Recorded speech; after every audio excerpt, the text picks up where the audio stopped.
சுவாமியின் இறுதி நாட்கள் அறிந்து அவர் செய்த முன்னெச்சரிக்கை, அதாவது முன்னேற்பாடுகள் என்னென்ன பண்ணியிருக்காருங்க?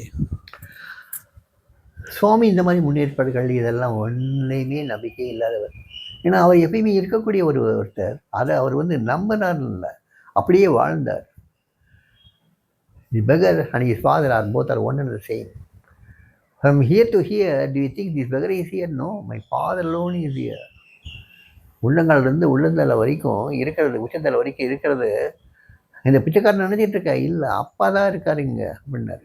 அப்படி இருக்கும்போது தன்னுடைய சரீரத்துக்கு வேண்டிய முன்னெச்சரிக்கை பண்ண வேண்டிய நெசசிட்டியே அவருக்கு கிடையாது.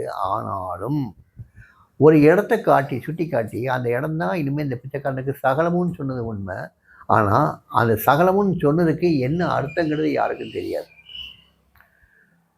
அந்த இடத்துக்கு ஏதோ ஒரு மகிமை இருந்திருக்கலாம். ஏன்னா அந்த ஆசிரம இடத்துல வந்து முதல்ல காம்பவுண்டுக்காக அந்த இது வெட்டும்போது உள்ளே வந்து நிறைய செங்கற்களான கட்டுமானங்கள்லாம் கிடைச்சது.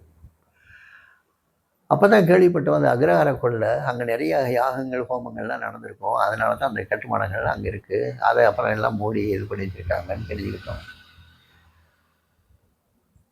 அதுக்கு என்ன முக்கியத்துவம் சாமி கொடுத்தாரோ, சாமி அதுக்கு முக்கியத்துவம் கொடுத்தாரு. அதெல்லாம் எடுத்து காலி பண்ணிடுங்க, காலி பண்ணிவிட்டு நீங்கள் வந்து காம்பவுண்ட் சோறு கட்டுறீங்கன்னு சொல்லிட்டாரு. சாமி சொன்ன மாதிரியே சோறும் கட்டிட்டாங்க.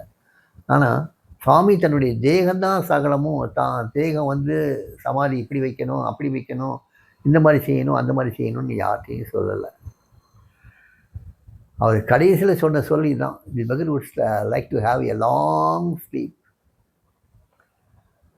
நீண்ட நேரம் தூங்க விரும்புகிறான். இதுதான் இந்த சாமி சொன்ன கடைசி சொற்கள். அதுக்கப்புறம் வந்து என்னையை பார்த்து தேங்க்யூ பாஸ்டர் யுவர் கம்மிங்னு சொன்னது. அந்த 2 வார்த்தைகள். அதுக்கப்புறம் சாமி யார்ட்டையும் எதுவும் பேசலை. தன்னுடைய சரீரத்தை இப்படிலாம் பண்ணணுங்கிற சாமி ஒரு நாள் யார்ட்டையும் சொல்லிட்டு போகலை. எந்த உயிரை எழுதி வைக்கலை, எந்த டிவோட்டிட்டையும் யார்ட்டையும் இதை பற்றி ஒன்றும் சொல்லலை, எதுவுமே சொல்லலை. இவங்க முடிவெடுத்ததை வந்து இவ்வளோ பெரிய ஹால் கட்டுறதுனால இந்த சரீரத்தை இங்கே சமாதி பண்ணால் எல்லாருமே பார்க்குறதுக்கு சௌகரியமாக இருக்குமே நினச்சி அந்த சௌகரியத்தை முன்னிட்டு தான் அவங்க வந்து சமாதி அங்கே வச்சாங்களே தவிர்த்து தன்னுடைய சமாதி இங்கே தான் இருக்கணும், அங்கே தான் இருக்கணும் சாமி யார்ட்டையும் ஒரு நாளும் சொன்னதில்லை.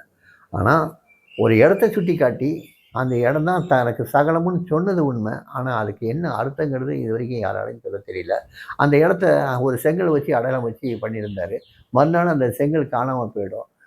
அதை பார்த்த உடனே அந்த இடத்த பார்க்குறதுக்காக மறுபடியும் சாமி மறுநாள் வந்து பார்க்கும்போது செங்கல் இல்லைன்னு தெரிஞ்ச உடனே அங்கேருந்து டெஸ்டியை கூப்பிட்டு இங்கே ஒரு சின்ன கட்டுமானம் ஒன்று பண்ணிடுங்கன்னு சொன்ன உடனே ஒரு ஸ்டார் மாதிரி ஒரு கட்டுமானம் பண்ணியிருப்பார். அங்கே தினமும் புஷ்பம் போட சொன்னார் சாமி. தினமும் இன்னைக்கு வரைக்கும் புஷ்பம் போட்டுக்கிட்டு இருக்காங்க. ஆனால் அதுக்கு அவர் சாமி சொன்ன சொற்கு என்ன அர்த்தங்கிறது தெரியாது, நமக்கு தெரியாது. ஆனால் தன்னுடைய தேகத்துக்கு சில முன்னெச்சரிக்கைகள்ங்கிற மாதிரி ஒரு காரியமும் சாமி செய்யலை, ஒன்றுமே சாமி சொல்லலை. இதான் உண்மை.